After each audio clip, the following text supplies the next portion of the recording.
கர்த்தருடைய பரிசுத்த நாமத்துக்கு ஸ்தோத்திரம். இன்றைய தினத்துக்கான தேவனுடைய வார்த்தையானது பிரசங்கி 8ஆம் அதிகாரத்திலே 4வது வசனத்தை நாம் பார்க்கும் பொழுது, ராஜாவின் வார்த்தை எங்கேயோ அங்கே அதிகாரம் உண்டு என்று சொல்லி நாம் பார்க்கிறோம். உண்மையாகவே ஆண்டவராகிய தேவனுடைய வார்த்தை எங்கே இருக்கிறதோ அங்கே அதிகாரம் உண்டு என்று சொல்லி பார்க்கிறோம்.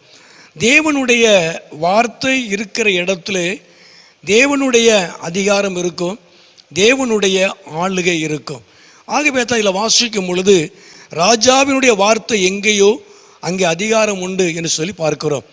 தேவனுடைய வார்த்தை இருக்கிற இடத்துல மனிதர்களுக்குள்ளே, குடும்பத்துக்குள்ளே அங்கே அதிகாரம் இருக்கும். அங்கே தேவனுடைய ஆளுகை, தேவ பிரசனம் அங்கே இருக்கும். அது மாத்திரமல்ல, தொடர்ந்து நாம் ஏசாயா 55ஆம் அதிகாரத்தில் 11-13 வாசிக்கும் பொழுது அடிக்கடி பார்க்குற வசனம் தான், தேவனுடைய வார்த்தையானது ஒரு மனிதனுடைய வெறுமையான நிலைமையை மாற்றும்.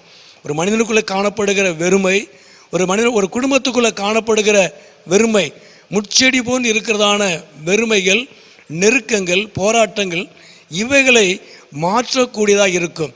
தேவனுடைய வார்த்தை ஒரு இடத்துல இருக்குமானால், ஒரு குடும்பத்தில் ஒரு மனிதனுக்குள்ளே இருக்குமானால், அவனுக்குள் இருக்கிறதான முட்செடி போன்றதான போராட்டங்களையும் பிரச்சனைகளையும் வெறுமைகளையும் அது மாற்றக்கூடியதாக இருக்கும். நிறைவானதை உண்டு பண்ணக்கூடிய தேவனுடைய வார்த்தையாக இருக்கும்.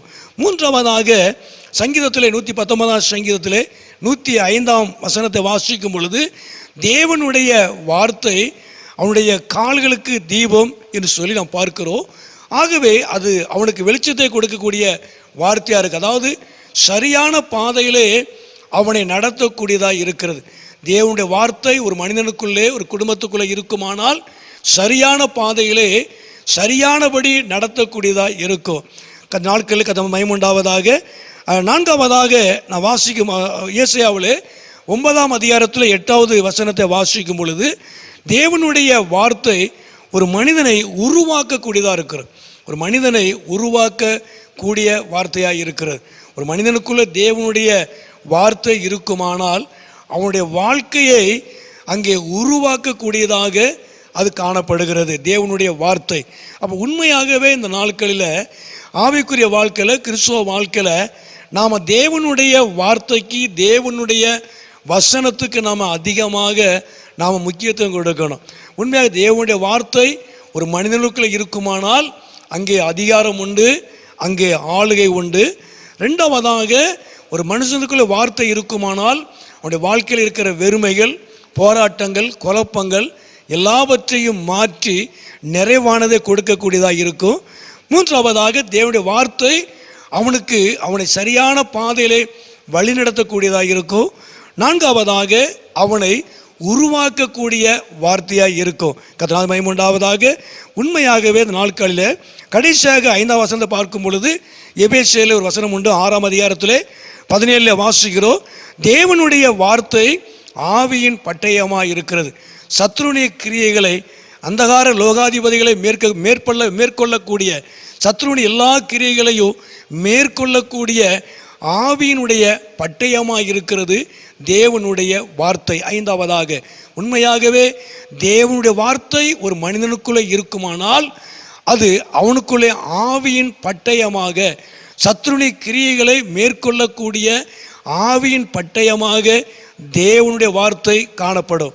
உண்மையாகவே தேவனுடைய வார்த்தை நமக்குள்ளே காணப்படும் பொழுது இந்த 5 விதமான காரியங்களை நாம் பெற்றுக்கொள்ள முடியும், நாம் காணப்பட முடியும். இன்னும் அநேக காரியங்கள் இருக்கிறது. உண்மையாக நாட்களிலே நானும் நீங்களும் தேவனுடைய வார்த்தைக்கு நம்ம முன்னுரிமை கொடுப்போம். கர்த்தருடைய வார்த்தை நம்முடைய வாழ்க்கையில் ஒரு மகிமையான காரியத்தை செய்யும், கொண்டு வரும். ஜெபம் பண்ணும். எங்களை அதிகமாக நேசிக்கிற நல்ல பிதாவே, அருமையான இந்த நேரத்துக்காக நன்றி செலுத்துகிறோம். ராஜாவின் வார்த்தை எங்கேயோ அங்கே அதிகாரம் உண்டு என்று சொல்லி எங்களை பார்க்கிறோம். உண்மையாகவே உம்முடைய வார்த்தை இருக்கிற இடத்துல அங்கே அதிகாரம் உண்டு, அங்கே ஆளுகை உண்டு, உம்முடைய பிரசனம் உண்டு. ஆண்டவரே, உம்முடைய வார்த்தையானது எங்களுக்கு ஆவியின் பட்டயமாக இருக்கிறதுக்காக நன்றி செலுத்துகிறோம். எங்களுக்கு விரோதமாக செயல்படுகிற எல்லா சத்ருனிய கிரியைகளையும் அழிக்கக்கூடிய மேற்கொள்ளக்கூடியதான ஆவிக்குரிய பட்டயமாக, ஆவியின் பட்டயமாக உம்முடைய வார்த்தை இருக்கிறதுக்காக நன்றி செலுத்துகிறோம். உண்மையாகவே இந்த சத்தத்தை கேட்டுக்கொண்டிருக்கிற அருமையான நம்முடைய பிள்ளைகளையும் குடும்பங்களையும் நீர் ஆசீர்வதிப்பீராக. இப்படி நாமத்தை மகிமைப்படுத்துவீராக. நீர் மகிமையான காரியங்களை செய்யும். இயேசுவின் நாமத்தில் ஜெபிக்கிறோம் நல்ல பிதாவே. ஆமேன், ஆமேன்.